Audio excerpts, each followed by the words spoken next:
So hi everyone, once again this is Christopher Valdez po of marketingnewsecrets.com, and isa akong online and network marketer, and gumagawa po ako ng mga short training videos at mga review ng mga digital products and softwares na maaari nating magamit sa pagmamarket at makapag-save ng maraming oras at effort para sa pagpapalago ng ating home-based business. Okay, so in this training video, ang pag-uusapan po natin ay yung 2 core motivators that influence our prospects' decisions.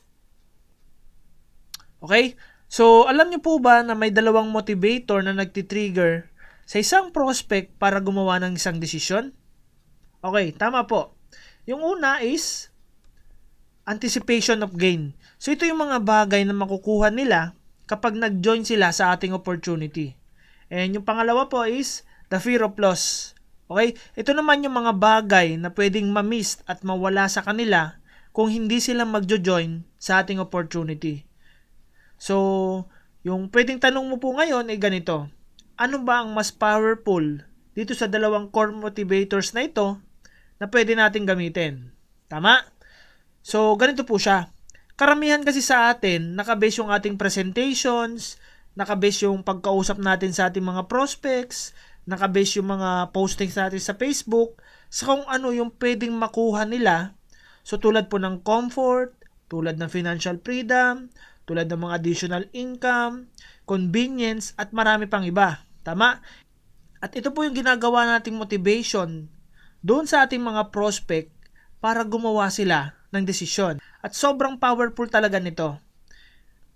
Pero po, base sa isang research, meron isang bagay daw na mas powerful na pwede nating gamitin para gumawa ng desisyon si prospect. At yun nga ay yung ating fear of loss.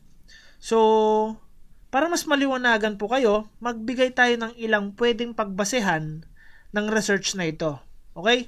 So, yung unang halimbawa po, pansinin ninyo kapag Holy Week or, say for example, Christmas season, kapag uwian time nasa probinsya. Okay? So, karamihan po sa atin ay nagpapareserve na ng upuan sa mga bus stations o di naman kaya ay umuwi na kaagad ng mas maaga. Meron kasi tayong fear of losing the opportunity na makauwi or fear of losing the opportunity na makaupo sa bus. Tama? So, isa pa pong halimbawa, kunwari, kapag mayroong mga sikat na worldwide sensation na magko-concert sa bansa. So, yung mga fans po ng worldwide sensation na ito, na gustong nasa harapan sila, okay, ay natutulog na sa mga kalsada sa gabi bago yung concert na yon. Nakaka-relate po ba? Meron kasi silang fear of losing the opportunity na malapitan yung idol nila. Okay? And another example po, and isa pa pong halimbawa, actually kalimitan ginagawa ito ng mga hotel at mga airlines.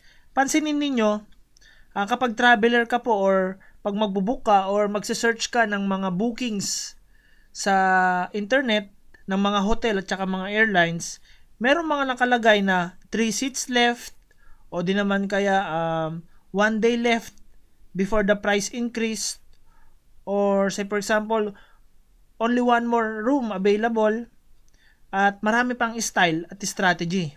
Tama?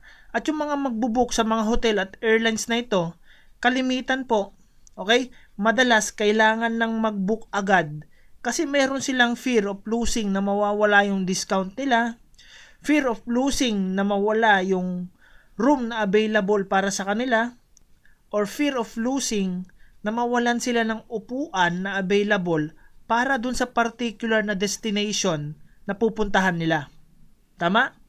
And kung mapapansin mo po sa tatlong example na ito, yung fear of losing yung nagdadrive sa kanila para gumawa ng desisyon. At yung anticipation of gain naman, o yung kung ano yung makukuha nila dito, yun yung nagiging resulta ng desisyon na yon. Okay? And pwede pong ang tanong ninyo ngayon, paano ko ba pwedeng gamitin ang fear of loss na ito para sa aking opportunity? Tama? Okay, ito po yung tip dito. So, isipin mo kung ano yung benefit na makukuha ng prospect mo doon sa iyong opportunity, at baliktarin mo ito, tapos iparamdam mo sa prospect mo kung ano yung mawawala sa kanila kung hindi nila gagawin yung opportunity na ito. Okay, so ito po yung example. So imbes po na sabihin ninyo na kapag nag-join ka sa opportunity na ito, magtutulungan tayo at magiging part ka ng team ko. And pwede kang kumita ng up to 10,000 pesos kada linggo. So ganyan po yung sasabihin natin kapag ginamit natin yung anticipation of gain. Okay? And kapag naman po ang ginamit natin is yung fear of loss, so pwedeng ganito yung sabihin ninyo sa prospect ninyo. Kapag hindi ka nag-join sa opportunity na ito, mawawala sa iyo yung chance na makapagtulungan tayo at maging part ka ng team ko. At yung chance na pwede kang kumita ng up to 10,000 pesos kada linggo. So yan po yung kaibahan kapag gagamitin natin yung anticipation of gain or kung gagamitin natin yung fear of loss. Okay? Very simple yet very powerful na approach. Lahat ng tao kasi gusto nila yung idea na makuha kung ano yung gusto nila. Tulad po ng kumita ng additional income. Okay? Pero kung matututunan kasi natin yung idea na pwedeng mawala sa kanila yung kumita ng additional income, for sure po, mas matutulungan ka nito na madala yung opportunity mo sa next level. So, that's it po. I hope meron kayong nakuhang value and techniques sa short training video na ito. And kung may nakuha kayo, pwede nyong i-share yung link ng video na ito sa inyong Facebook or any social media account. Upang sa ganun po, matutunan din ito at malaman ng inyong mga kaibigan, mga teammates, at mga downlines. Also po, please like my Facebook fan page, www.facebook.com/Christopher Manzano Valdez. Or you can follow me at my Twitter, www.twitter.com/Tofen_Valdez.